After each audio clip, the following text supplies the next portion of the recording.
I am here to thank my colleagues for their strong, overwhelming bipartisan support for the Sexual Assault Survivors Bill of Rights, an act that I have been proud to help lead and champion along with my colleagues, Senators Shaheen and Leahy.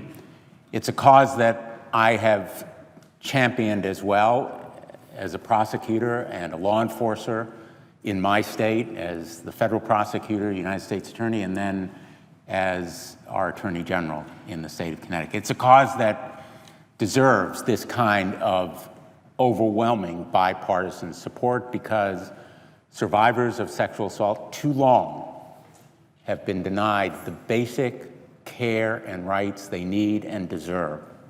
And too long they have been victimized twice, first by an assailant who fundamentally violated their rights, and then by a court system and a law enforcement system that failed to respect and recognize their need for those rights to be enforced effectively.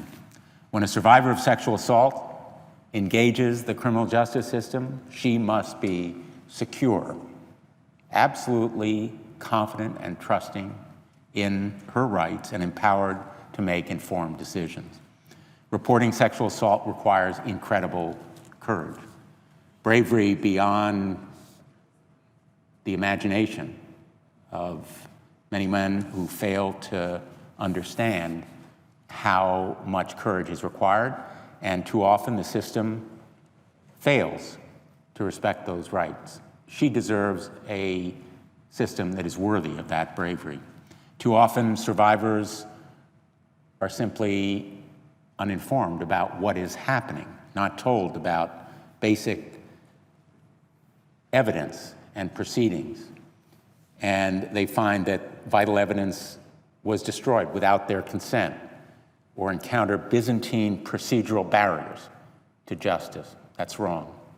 This bill represents an important step toward a system that mirrors unsparing prosecution of people who commit these heinous offenses with sensitive and fair treatment of survivors. Currently, depending on the jurisdiction, there are a wide array of different practices and procedures. Sexual assault victims often experience a complex and cryptic maze of policies that deter those survivors from pursuing justice. This legislation will address unique challenges faced by sexual assault survivors, particularly regarding notice, access, and preservation of evidence. The preservation of evidence is particularly important because the sexual assault evidence collection kits are absolutely vital to justice and successful prosecution. This bill would empower survivors to make more informed decisions throughout the criminal justice process by supporting state efforts to better notify survivors of available resources as well as applicable state rights and policies. And finally, the bill would establish a joint Department of Justice and Health and Human Services, a working group to more effectively implement best practices regarding the care and treatment of survivors across the country, a beacon of information and leadership from the federal government to assure that sexual assault survivors are treated with the respect they need and deserve. It's that simple. This legislation does not address every barrier faced by victims of sexual assault.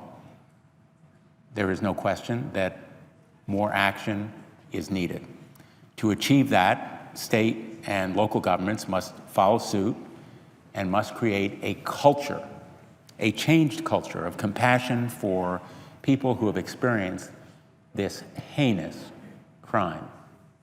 It is a crime, and it should be treated as one of the most serious and outrageous crimes that anyone can commit.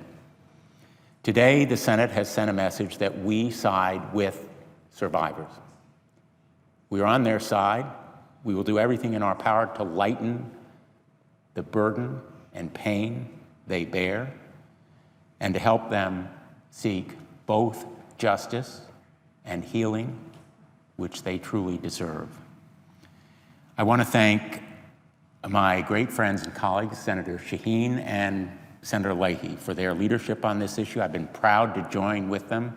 I want to thank the Connecticut groups, CONSACS, and the Permanent Commission on the Status of Women, and the many leaders in Connecticut who have made our state such an important engineer of progress in this area. Again, a journey that must be continued. The Permanent Commission on the Status of Women has done great work and provided important leadership in this area. And I want to thank Amanda Wen for her courage and hard work to make this day a reality. All of my colleagues who joined today in supporting this measure can be proud of the work we have done, the leadership we have shown, and the bipartisanship that it took. And I thank you, Mr. President. I yield the floor.